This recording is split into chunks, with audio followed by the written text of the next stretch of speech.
Yo, what's shaking, AC? Hey, let's get right down to business today. I got a question for you. Down to business. Bachman Turner Down to Overdrive. business. Taking care Yeah, of business. there you go. All right. A lot of people are talking, a lot of franchisors are talking about this uptick in franchise candidate leads, franchise leads. And they are saying that we're all kind of surprised, but at the same time, it kind of makes sense because people are reevaluating what they're doing in life right now because it's forced them to stop. So they're thinking more and going, I've always wanted to own my own business and I've always loved VR, stuff like that. And so they're like reaching out to franchisors and saying, I'm interested. And it's actually been really interesting because even though these businesses are closed like yours, people are still getting leads. And so I think that we should rant today about some of the things that we have figured out together or that you have figured out to improve your vetting process to make sure that when somebody does come on board, everybody's happy, right? Because I Okay. always say, so I always say it's not all about us vetting you. When I help, sit in calls with you or my other clients and we're talking about talking with candidates about the fit piece, I always say this is about making sure that everybody's going to be happy. We don't want you to get into this, have spent all this money, be stuck in a lease, and it's not a fit because you've always hated people. And we could have figured that out by doing better vetting, right? So I know you've gone through a lot of like tightening up of your process. I thought it might be kind of cool for you to share. Okay. Let's get to business.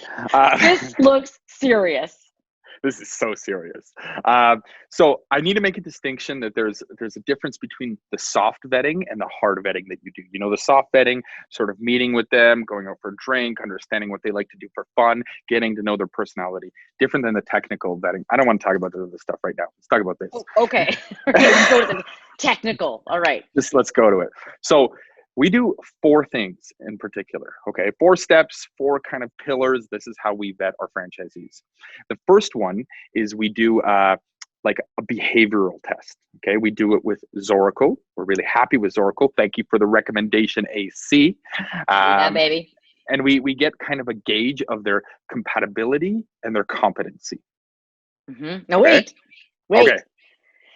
Okay. When I first learned about behavioral tests and somebody explained the difference to me between a behavioral test and a personality test, I thought that makes a lot of sense because we want to predict the behavior. It's great if they have a fun personality or this or that, but what can we do to predict the behavior? I thought that made a lot of sense. Nothing wrong with personality tests. You could throw one of those in there as well, but I think that makes a lot of sense. Number 2 on that though is I know there's a lot of people out there that think that not only do they think they don't really need to use these kinds of profile tests or behavioral profile tests or behavioral profiles. We're not going to edit that out, right? We're going to keep it raw and real.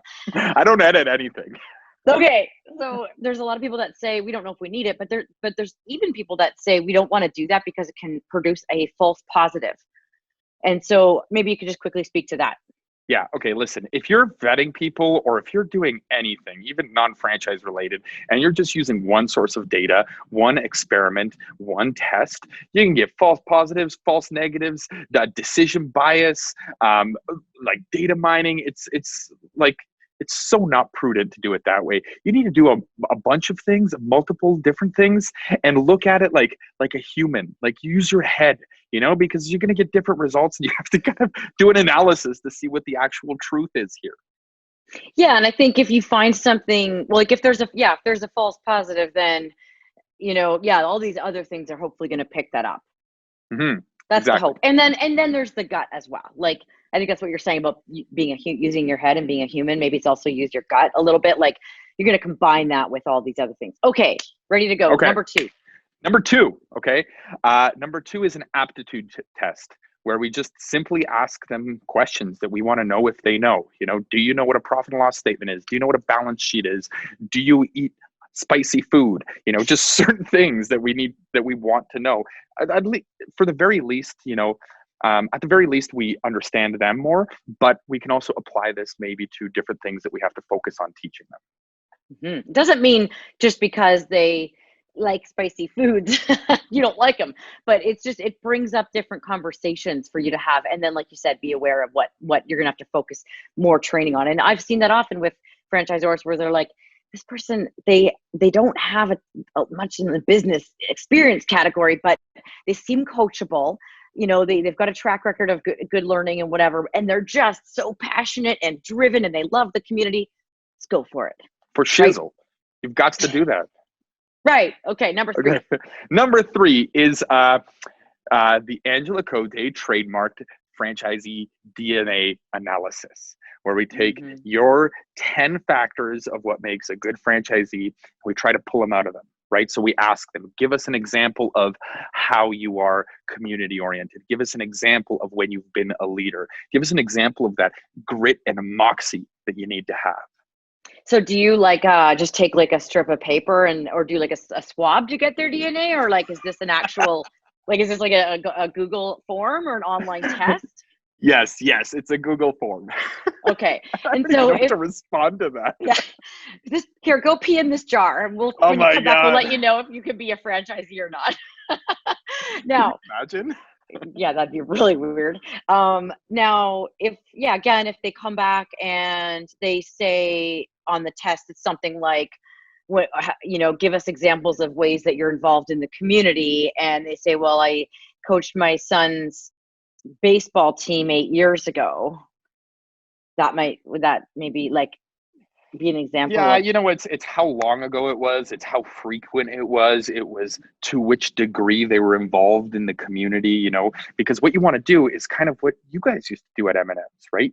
This is not like, oh, I don't want to go support McDonald's because it's a big corporation, and people forget that McDonald's could be owned by a small business, right? You guys really did that in M&M's, right? I need to go to Angela's butcher shop to get me some Kiev chicken.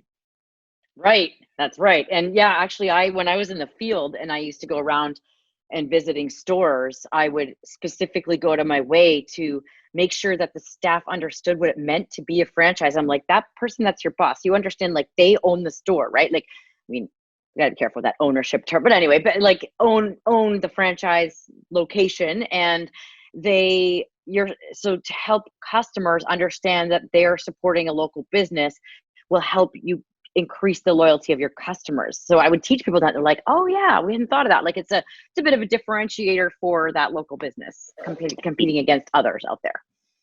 Okay. Exactly. I agree. Number 4?